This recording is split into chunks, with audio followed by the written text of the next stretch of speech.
हरे कृष्णा, राधे राधे, जय श्री हरि। प्रिय श्रोताओं, आज हम सुनेंगे बृहस्पतिवार व्रत की एक अत्यंत पावन और प्रेरणादायक कथा। यह कथा हमें बताती है कि जब मनुष्य अपने जीवन में श्रद्धा, सेवा, दान और भगवान पर विश्वास को स्थान देता है, तब उसके जीवन की बड़ी से बड़ी कठिनाइयां भी दूर होने लगती है। इसलिए आप भी मन को शांत करके भगवान विष्णु और देवगुरु बृहस्पति का स्मरण करें और कथा का श्रवण करें। बहुत समय पहले की बात है। एक नगर में एक ब्राह्मण अपने परिवार के साथ रहता था। वह बड़ा ही धर्मात्मा, दयालु और भगवान विष्णु का भक्त था। उसके घर में किसी प्रकार की कमी नहीं थी।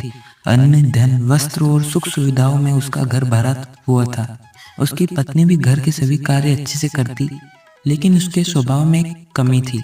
उसे दान पुण्य और अतिथि सेवा में कोई रुचि नहीं थी।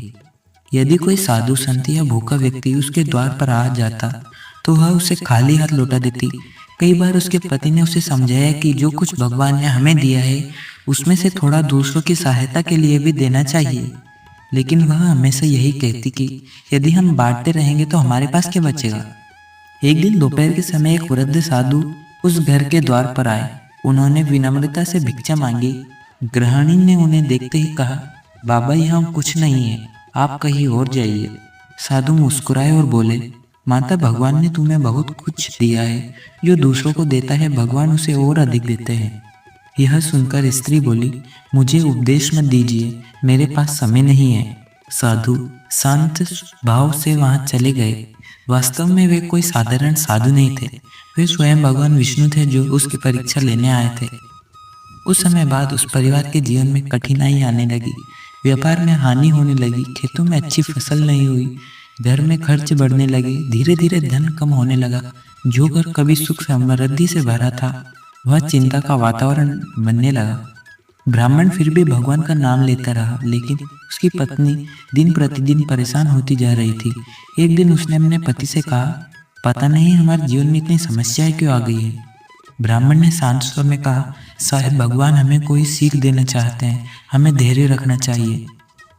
कुछ दिनों बाद वृद्ध साधु फिर से उस घर के सामने आए। इस बार गृहिणी ने उनके चेहरे पर पहले जैसा घमंड नहीं देखा। साधु ने उससे पूछा, माता कैसी हो। स्त्री ने उन्हें पहचान तो नहीं पाया, लेकिन उनके प्रति सम्मान से बोले, बाबा, पहले हमारे घर में सब कुछ था, लेकिन अब न जाने क्या हो गया है। परेशानियां ही परेशानियां हैं।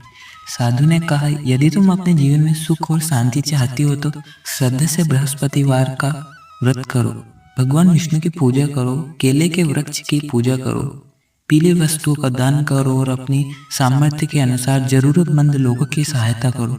सबसे बड़ी बात, अपने मन से अहंकार और कंजूसी को दूर कर दो। इतना कहकर साधु वहां से चले गए।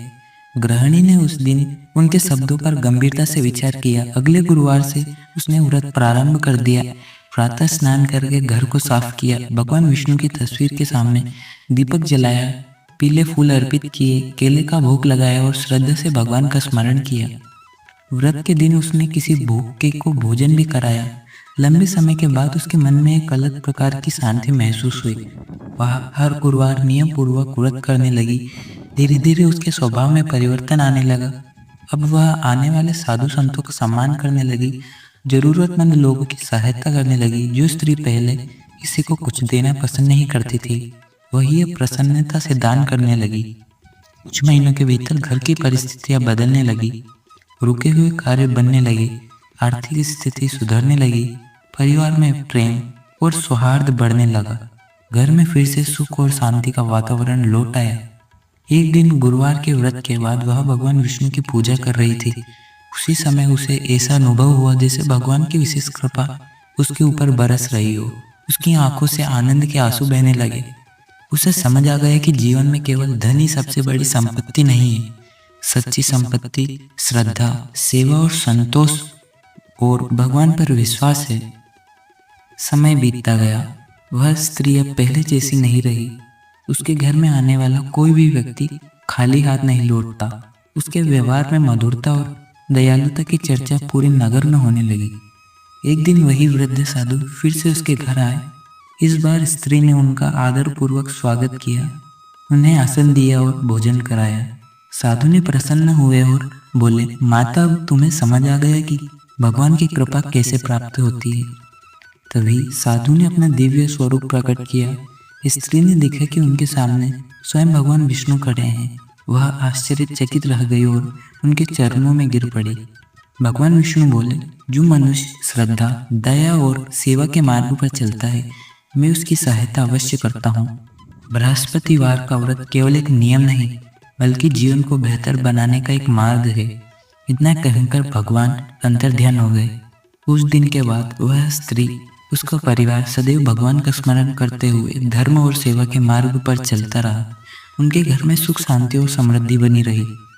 प्रिय श्रोताओं, इस कथा से हमें यही शिक्षा मिलती है कि जीवन में चाहे कितनी भी कठिनाइयाँ क्यों ना आए, यदि हम भगवान पर विश्वास रखें, अच्छे कर्म करें, जरूरतमंद की सहायता करें और श्रद्धा से बृहस्पतिवार का व्रत करें, तो भगवान विष्णु की कृपा अवश्य प्राप्त होती है।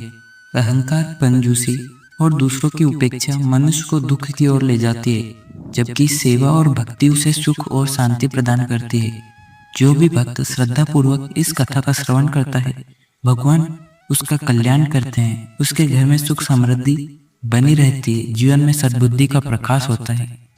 बोलिए भगवान श्री हरि विष्णु भगवान की जय, देव गुरु बृहस्पति महाराज की जय, लक्ष्मी नारायण भगवान की जय।